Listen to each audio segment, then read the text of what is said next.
जो पाकिस्तान है वो पाकिस्तान अकेला नहीं है, चाइना उसके साथ खड़ा है, सिर्फ हाथ नहीं दिखा रहा है।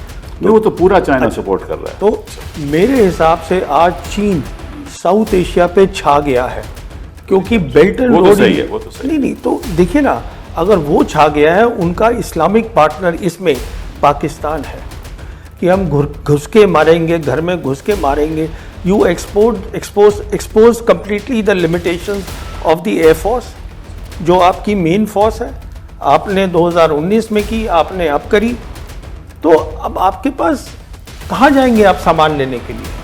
वो जल्दी से तैयारी करेगा। वो पाकिस्तान कहीं नहीं जा रहा है कि चाइना हाइपरसोनिक मिसाइल्स देगा पाकिस्तान को, जिसको हम बोलते हैं DF-17 with the hypersonic glide vehicles, they will give it to them.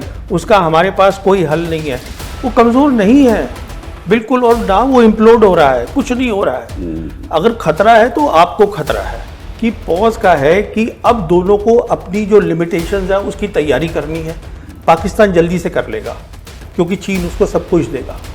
वो अब रिपोर्ट आ रही है कि वो आधे पैसे पे देगा, मैं कहता हूँ वो फ्री देगा।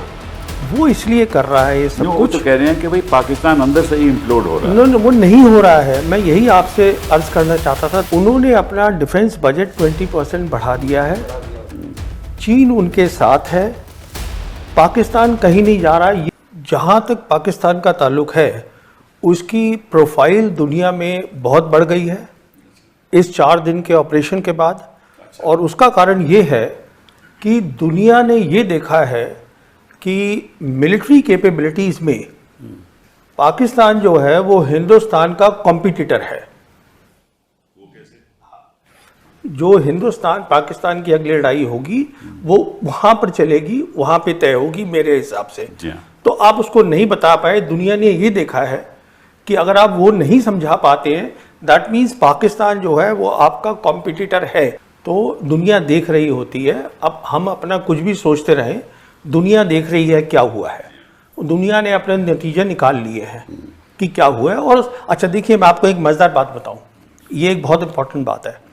वो ये है कि 4 ऐसे मुल्क हैं या 4 ऐसी जगह हैं जिनके पास पूरी दुनिया का सैटेलाइट है, what is called the constellation, round the clock they can see क्या हो रहा है दुनिया में। वो कौन सी 4 हैं? GPS है अमेरिका का, जी हाँ। गलीलियो है यूरोप का, जी हाँ। ग्लोनोस है रशिया का, और बेदू है चाइना का। अच्छा। और बेदू इन सब में से अच्छा है टेक्निकली, बिकॉज वो बहुत लेटेस्ट है, उसमें 45 सैटेलाइट्स है, किसी और में नहीं है। अच्छा। तो एग्जैक्ट क्या हुआ रियल टाइम में दुनिया को मालूम है, कुछ नहीं छुपा। अगर छुपा है तो हिंदुस्तान के लोगों को नहीं मालूम। अब आप ये कहना कि पॉज का है कि अब दोनों को अपनी जो लिमिटेशंस है उसकी तैयारी करनी है। पाकिस्तान जल्दी से कर लेगा क्योंकि चीन उसको सब कुछ देगा। वो अब रिपोर्ट आ रही है कि वो आधे पैसे पे देगा, मैं कहता हूँ वो फ्री देगा, वो कोई पैसे नहीं लेगा, उससे हम घूमते रहेंगे। वो तो हमें डिस्टेबलाइज करना चाहते हैं ना। हाँ, चीन की तो हाँ, राजनीति ही है। पहली बात तो ये है। दूसरी बात क्या है, आपने ये न्यू नॉर्मल जो क्रिएट करा है वो इतना डेंजरस है कि जो वॉर का थ्रेशोल्ड है वो बिल्कुल नीचे आ गया है। अगर हम कोई भी जंग में शामिल होते हैं तो हमारे 3 सेक्टर्स पे हमें जंग लड़नी होगी मेरे हिसाब से। एक तो पाकिस्तान के, एक लद्दाख में, और तीसरा बांग्लादेश। नहीं, देखिए आपको जंग 2 जगह लड़नी होगी। जो पाकिस्तान है वो पाकिस्तान अकेला नहीं है। It is what I have been calling for so many years, this is a one front reinforced war. China उसके साथ खड़ा है, सिर्फ हाथ नहीं दिखा रहा है। तो वो तो पूरा चाइना सपोर्ट कर रहा है। तो एक तो ये हो गया आपका। दूसरी जंग आपकी होगी कश्मीर के अंदर। अच्छा। जहाँ तक उनका ताल्लुक है, चाइना का ताल्लुक है, वो ये इंश्योर करेंगे जो आपकी एयरफोर्स है वो तकसीम रहेगी। जी हाँ, बिल्कुल।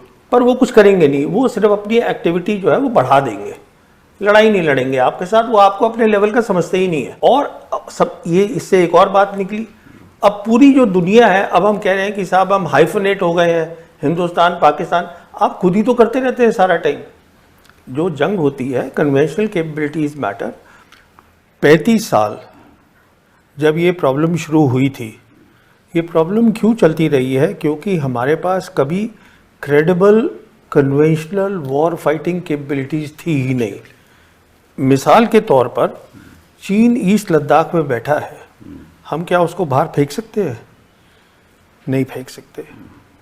जब पाकिस्तान को लगता ही नहीं है कि आपके पास लड़ाई की काबिलियत है, तो वो क्या करेगा? और काउंटर टेरर तो आप अपने एरिया में कर रहे हैं ना, यहाँ पे फेंस लगा के आप करते रहिए, 35 साल और करते रहिए। वो इसलिए कर रहा है ये सब कुछ। तो कह रहे हैं कि भाई पाकिस्तान अंदर से ही इम्प्लोड हो रहा है। वो नहीं हो रहा है। मैं यही आपसे अर्ज करना चाहता था। उन्होंने अपना डिफेंस बजट 20% बढ़ा दिया है। चीन उनके साथ है, पाकिस्तान कहीं नहीं जा रहा। ये जब मैं पैदा हुआ था तभी से सुन रहा था कि पाकिस्तान जो है वो टूटने वाला है। अच्छा। पाकिस्तान मेरे हिसाब से आज जियोपॉलिटिकल प्रोफाइल पाकिस्तान का बढ़ गया है। अच्छा। मेरे हिसाब से आज चीन साउथ एशिया पे छा गया है, क्योंकि बेल्ट एंड रोड। वो तो सही। नहीं तो देखिए ना, अगर वो छा गया है, उनका इस्लामिक पार्टनर इसमें पाकिस्तान है। पाकिस्तान है जो कि अरब और मुस्लिम कंट्रीज के साथ बहुत कुछ कर सकता है। मैं ये बात बिल्कुल मानता हूँ और पाकिस्तानी भी मानते हैं, उनकी गवर्नेंस में प्रॉब्लम है, there is no doubt about it. और मैं एक और आपसे ये बात कहूँ कि उनकी तैयारी हमसे पहले होगी और मेरे हिसाब से they will be ready much faster ये पॉज हटाने के लिए। तो मैं समझता हूँ, आप ये मान के चलिए कि after 1 year we are heading for a big trouble. ये इतना आसान काम नहीं है जो आपने हमने किया है, ये ऑपरेशन सिंदूर, कि हम घुस के मारेंगे, घर में घुस के मारेंगे। You expose completely the limitations of the air force, जो आपकी मेन फोर्स है। आपने 2019 में की, आपने अब करी, तो अब आपके पास कहाँ जाएंगे आप सामान लेने के लिए? वो जल्दी से तैयारी करेगा। वो पाकिस्तान कहीं नहीं जा रहा है। This theory I have never. आप मुझे बताइए हम तैयारी कैसे करेंगे? देखिए हमारी देश के सामने जो समस्याएं हैं वो इतनी गंभीर हैं। मैं बताता हूं, आप कितना बजट बढ़ा लेंगे, और जब तक हमें जरूरत ही नहीं है बजट की। अब मैं बताता हूँ ना आपको। बताइए। मेन बात बहुत सीधी सी है, we need peace. Peace for development, peace for deterrence building, peace for war fighting capability. आज पाकिस्तान का प्राइम मिनिस्टर 2 बार बोल चुका है कि आप सीज फायर की बात करिए और हमसे 3 मसलों पे बात करिए, Kashmir, water and the third they are talking of is what is the third one? They are talking of 3 things कि उस पे हम बैठ के बात, trade they want to talk. China का अभी vice foreign minister Sun Weidong was here in Delhi. He met up with the foreign secretary Misri. They से कि आप डायरेक्ट फ्लाइट शुरू करिएगा। अच्छा, अभी देखिए, जो आपको ये शायद मालूम होगा, आपको तो मालूम ही होगा, Sergey Lavrov was suppose to come here. उसने अपना कैंसिल कर दिया है आना, क्योंकि हमारे प्राइम मिनिस्टर और foreign minister they are going to G7, वो वहां चले गए हैं। अब क्यों आ रहे थे Sergey Lavrov? We need Sergey Lavrov, of course we do. We need Sergey Lavrov because not only हमें S-400 चाहिए, हमें S-500 चाहिए। पूछिए क्यों?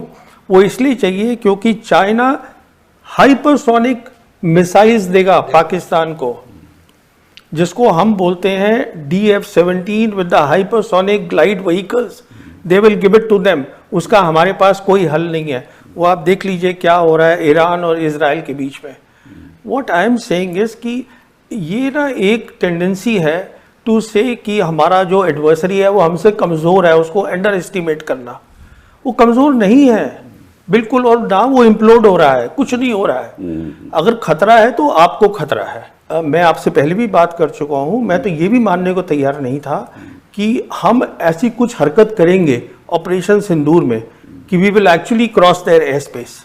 मेरे को तो लग रहा था कि हमारी जो सिक्योरिटी टीम है, टॉप सिक्योरिटी टीम सरकार की, वो सोचे कि इसका इम्प्लीकेशन क्या है।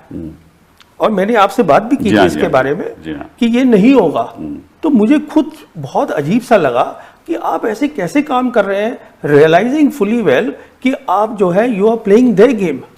नहीं, आप तो बातचीत कर रहे हैं कि भाई इनको बातचीत करनी चाहिए, सही बात है, लेकिन हमारे जो रक्षा मंत्री हैं उन्होंने तो कहा है कि हम 2 चीज़ों पे बात करेंगे, एक टेररिज्म पे, एक पाकिस्तान ऑक्यूपाइड कश्मीर पे।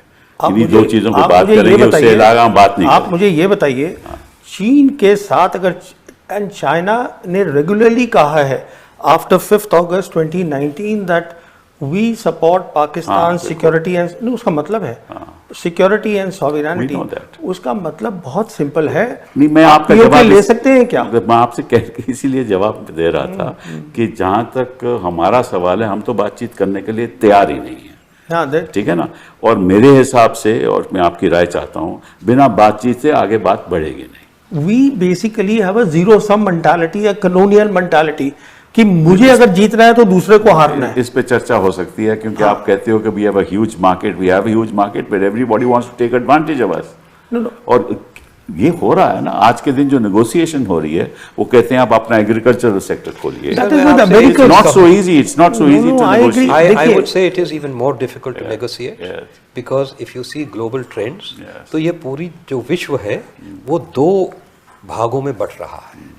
एक है the Nations of technology Yes. और बाकी हैं जो कॉलोनाइज हो रहे हैं। बिल्कुल और सर। मैं भारत एक कॉलोनाइजेशन के प्रोसेस में है। आप चाइनीज इंपोर्ट्स की बात कर रहे हैं, वो हमसे लेके क्या जाते हैं और प्राइमरी गुड्स, Correct. और हमें बेचते क्या है फिनिश गुड्स। बिल्कुल, बिल्कुल। We are not manufacturing anything, we are producing nothing but primary अब जब गुड्स। 13% हमारा तो यही तो मैन्युफैक्चरिंग जीडीपी होगा, तो और क्या होगा? यही तो कॉलोनियलिज्म का फर्क ये है कि इस वक्त कॉलोनाइज करने के लिए आपको मिलिट्री ऑक्यूपेशन की जरूरत नहीं है, आप इकोनॉमिकली कॉलोनाइज कर रहे हैं।